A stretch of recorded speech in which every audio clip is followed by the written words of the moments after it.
Hello, Tom. This is going to be the first in a series of videos that I'm going to create for you this morning, and I'll put them on YouTube for your so you can access them. But this first video is going to just introduce the quality assurance checklist that I've created, how they relate to the literature, where I'm drawing these checklists from, sometimes verbatim. And then what I'll do is I'll use portions of this checklist to actually analyze and evaluate and assess the cyber defense video from Prame, and then I'll try to do a small evaluation of what we have posted so far in EM 2.2 on the asset side, so that you can see how we could use these checklists to evaluate certain things that are coming in a very empirical and research-based way.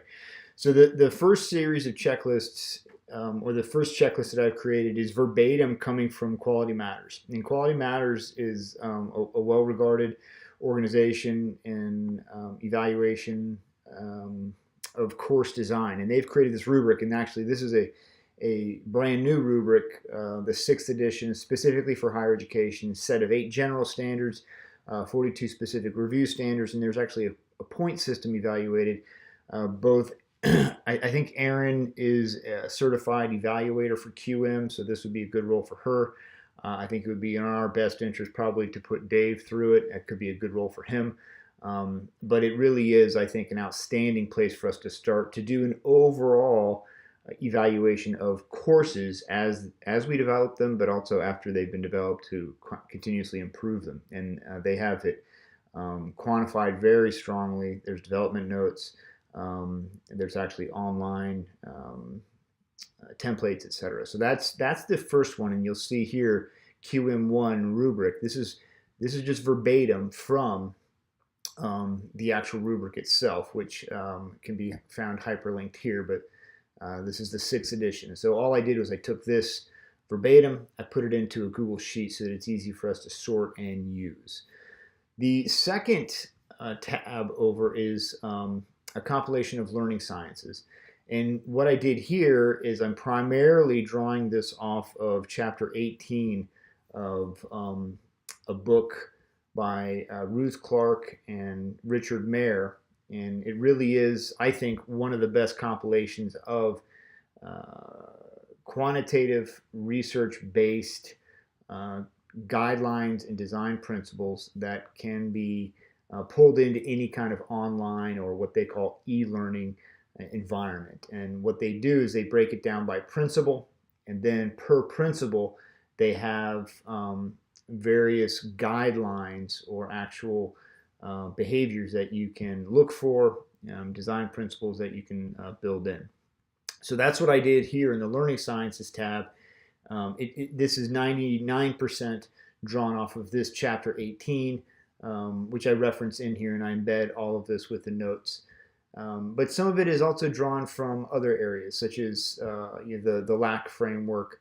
Also, popular books that came out that also reinforce the different principles. You'll see convergence around all of the science, and that's the essence of science. If it's actually a strong finding, then it'll be repeated again and again, because it's part of how people learn. So this is going to be something we can not look at a full course, but rather pieces of media that come in, or maybe modules or micro-credentials, whereas the QM rubric is used at a kind of a macro level, and can be used to drill down on individual pieces of instruction. This one can also be used macro, but more importantly, I think it can be used to really look at, okay, let's look at 10 minutes of video, and how is it either aligning with these principles or how is it not? And then there's a scoring system that I put to it, and I've explained that scoring system in the narrative that I've built out here in the Learning Science Overview and Diagnostic Tool. I'm not sure if this scoring system is actually going to work, because it doesn't it actually doesn't map to some of the research that I've read. So I tried to map the QM rubric scoring system of 1, 2, 3, and then I tried to rank it per the strength of the effect size in the literature per that guideline. But I don't know if that's actually going to work. So this is a good first draft. It's a good way for us to start getting smart on how to actually design a um, very reliable tool and a valid tool. But it's not there yet. But this gives us a good start. The final the final checklist that I created is really drawing upon psychology research on motivation.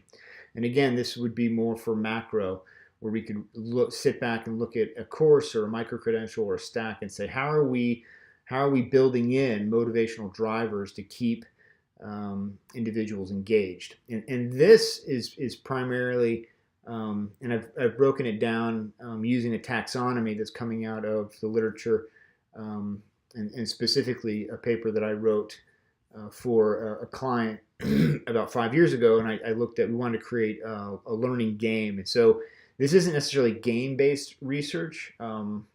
It's more about motivational drivers within any learning environment, but I do use a lot of game-based references in here because that was the context for the original paper.